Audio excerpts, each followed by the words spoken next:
I took a practice LSAT session today and scored a 20 out of 25. That's not too bad, but it's not as good as I want it to be. I'm aiming higher. So, welcome back to Becoming Mirror, where we're becoming the people we've always prayed and worked to be. Have you ever been genuinely happy for somebody? Like, genuinely, but at the same time, their good news made you question your own life? Because that's a weird feeling. And you say congratulations, like, I'm so happy for you, but then you'll close your phone and be like, okay, God, what are we doing here? And I know I can't be the only person who has felt this way, because sometimes somebody else getting what you've been praying for can make you start wondering, did I miss my turn? And I've been thinking about this a lot lately because of law school. And if you know me, you know this has been my dream and this is my journey. And I've been studying for the LSAT. And when I say studying, I mean consistently on and off for maybe a year to two. And right now, reading comprehension is still kicking my ass. I've been working toward this goal for a while, like I just said.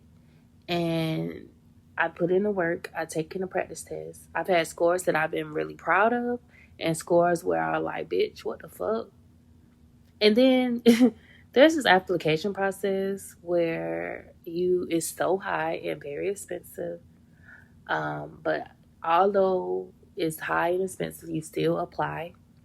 It's the waiting game, the refreshing portals, the checking the emails, and then you're seeing other people announce that they got accepted.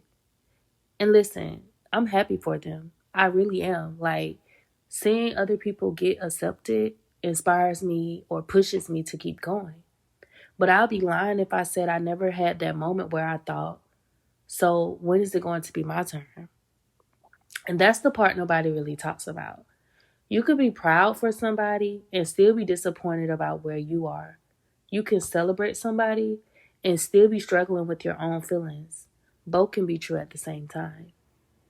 I think comparison becomes dangerous when we start using somebody else's timeline as evidence that we're behind. And I've had to catch myself doing this. I'll see somebody get accepted into law school and immediately start doing the math in my head. Okay, I'm going to apply on this day. I'm going to take the test this day. What school did they get into? What was their score? How many acceptances did they get?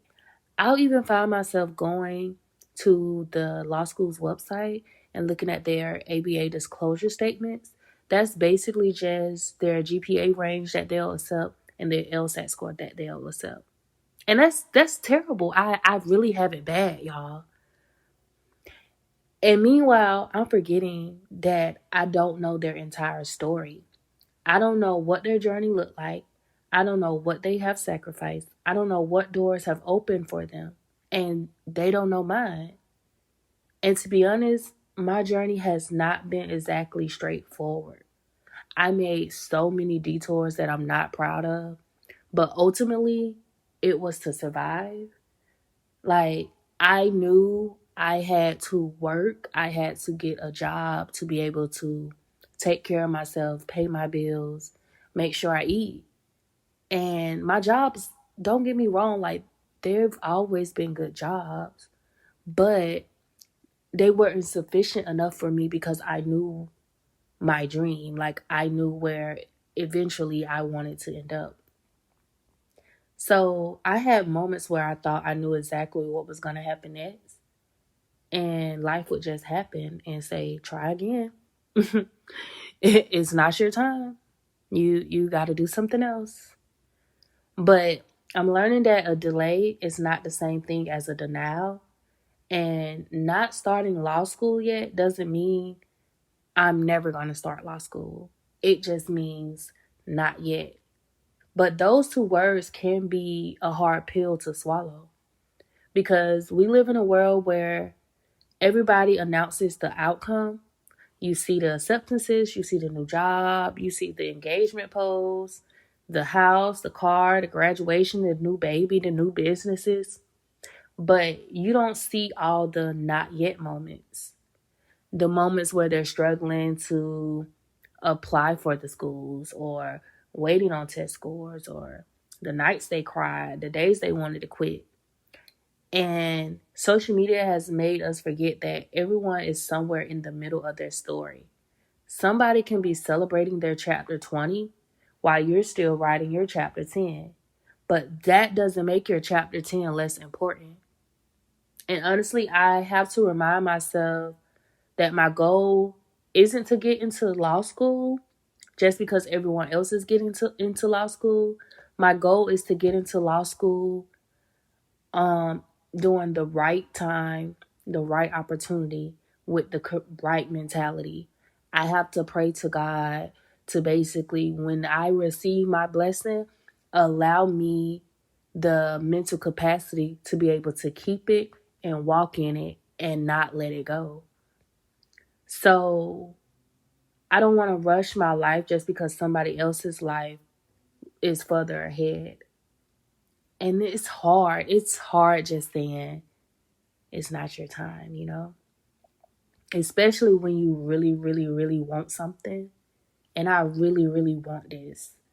I want to be a lawyer. I can't wait to see my acceptance. And I can't wait to say I did it.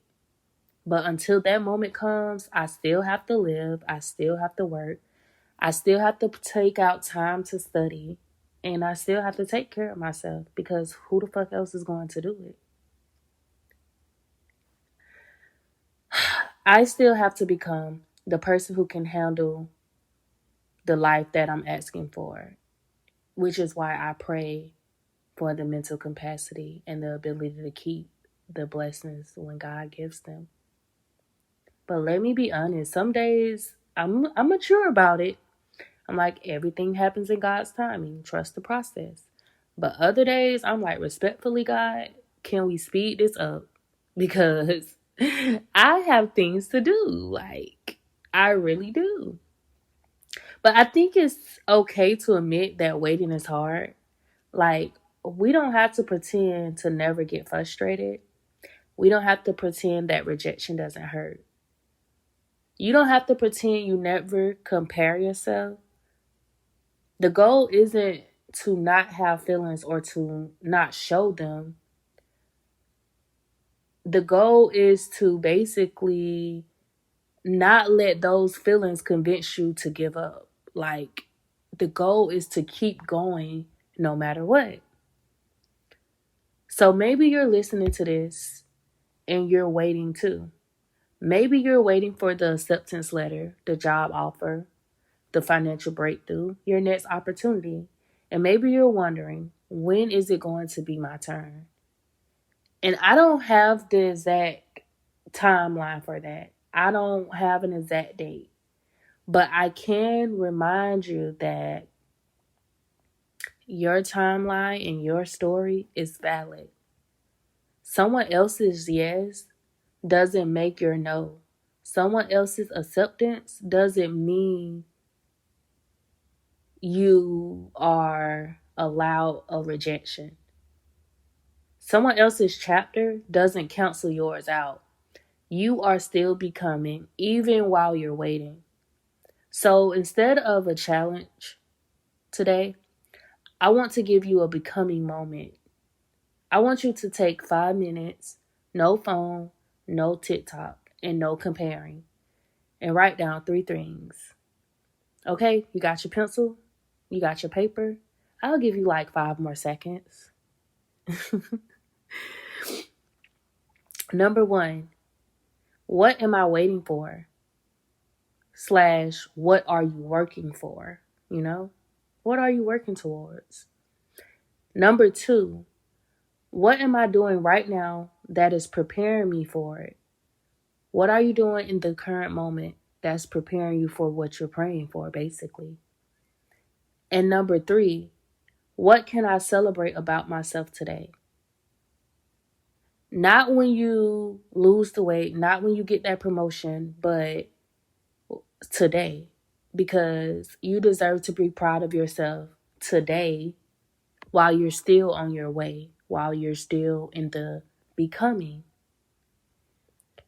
So if you're in a waiting season right now, I hope you remember, Waiting doesn't mean nothing is happening. Sometimes the most important growth is happening before anybody else can see it. And if somebody else's success made you question your own, take a deep breath. You could celebrate them, but make sure you come back to your own story because your life is your life. It isn't late, and your story is not over. Your timeline doesn't have to look like anybody else's. So until next time, keep growing, keep showing up for yourself, and remember, we're not chasing perfection, we're becoming.